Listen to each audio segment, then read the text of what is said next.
or favoritism is what I'm going to use in the world, right? But those are not excuses anymore for us, to not still propel our next generation forward and to give them a great head start on life, right? So I got to talking with one of my buddies, who came through and hung out with us for a little while. And he was just kind of talking about, kind of a little worried about, his child and trying to get him into college and then through college. And, because financially it's tough for him right now, for my partner, it's tough for him right now. So, and granted, his child right now is, I think, he is 12 right now.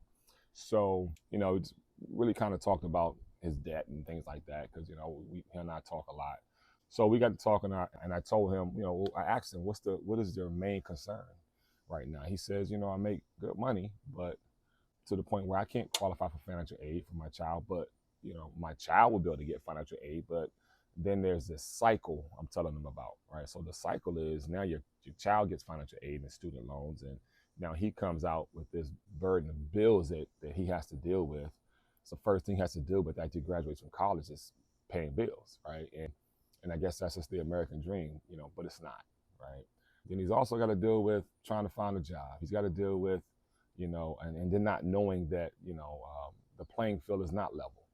We live in a world where it's past, ethnic bias. It's more about now, even still, you got to know somebody to really get a job now, right? The job market has changed. The climate has changed, and it's forever changed, And what I mean by that is when, people are applying to jobs now, there's 600-700 applications just for a general entry-level job, right? So you're competing, and then 90% of the time, the employer already has a candidate in mind.